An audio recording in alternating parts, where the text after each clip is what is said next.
क्या दुनिया की सबसे पावरफुल नेवी एक छोटे से मस्कीटो फ्ली से डर सकती है? डोनाल्ड ट्रंप कह रहे हैं कि ईरान की नेवी ऑलमोस्ट खत्म हो चुकी है, लेकिन सच ये है कि 40 दिन की जंग के बाद, इजराइल की लड़ाई के बाद फिर भी अमेरिका स्ट्रेट ऑफ होर्मुज के अंदर जाने से हिचकिचा रहा है। और इसकी वजह है ईरान की छोटी छोटी मस्कीटो बोट्स।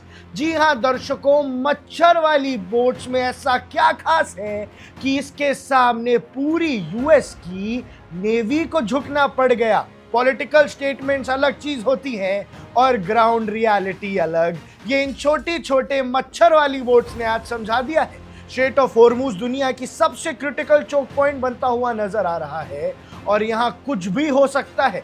ग्लोबल इकोनॉमी हिल सकती है और ईरान का दबदबा ऐसा है कि यूएस नेवी भी यहाँ कुछ नहीं बिगाड़ पा रही है। ईरान की रेगुलर नेवी वीक हो सकती है, लेकिन असली थ्रेट है IRGC का मॉस्कीटो फ्ली मॉडल। ये कोई ट्रेडिशनल वॉर नहीं है दर्शकों, ये है एसिमेट्रिक वॉरफेयर। एक तरफ $1 बिलियन की वॉरशिप्स और दूसरी तरफ छोटी छोटी फास्ट ट्रैक चलने वाली बोट्स। क्या है ये मॉस्कीटो फ्ली, आइए आपको समझाते हैं। और क्या खास है इन मच्छर वाली बोट में कि ट्रंप हक्का बक्का रह गया है। ईरान ने इस रीजन में हजारों फाइटर्स और मल्टीपल आइलैंड बेसेस डिप्लॉय किए हैं। स्ट्रैटेजी सिंपल है, पुराने जमाने की है, लेकिन खतरनाक है। रेडार से बच के ये ऑपरेट करते हैं, हिट एंड रन करके अटैक्स करते हैं। एक स्वॉर्म स्ट्रैटेजी के साथ ये काम करते हैं। जब एक साथ दर्जनों बोट्स और ड्रोन्स अटैक कर देते हैं तो बड़ी से बड़ी शिप बस देखती रह जाती है। अगर एक वॉरशिप पर एक साथ मल्टीपल अटैक्स आए तो एडवांस डिफेंस सिस्टम्स भी ओवरलोड हो जाते हैं।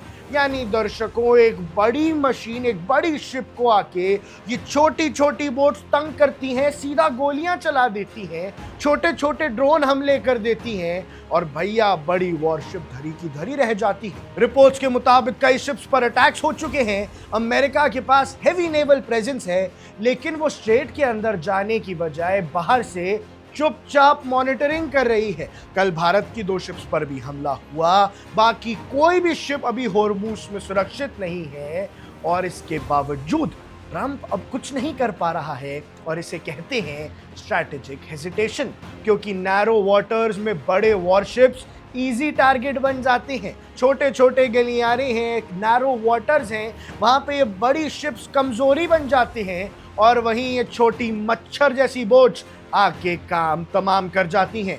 ईरान का गेम सिर्फ होर्मुज तक सीमित नहीं है। सिचुएशन एस्केलेट हुई तो रेड सी भी नेक्स्ट फ्लैश पॉइंट बन गया है।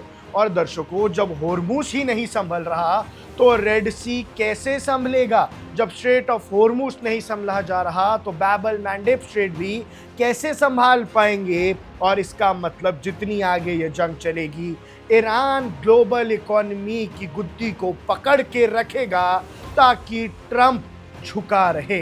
बॉटम लाइन ये है दर्शकों, जंग सिर्फ वेपन से नहीं, जियोग्राफी और टैक्टिक्स से जीती जाती है। और ईरान के पास बड़े हथियार चाहे ना हो, लेकिन ज्योग्राफिकल एडवांटेज और ये छोटी छोटी मच्छर बोट के साथ जिगरा भरपूर है। एक तरफ दावे चल रहे हैं, दूसरी तरफ मस्कीटो फ्ली का डर है। यूएस की नेवी और डोनाल्ड ट्रंप दोनों इन मच्छर वाली बोट्स के आगे बेबस नजर आ रहे हैं। और फिलहाल समंदर में ऐसी आग लगी हुई है जिसको बुझाना यूएस नेवी के बस से बाहर लग रहा है।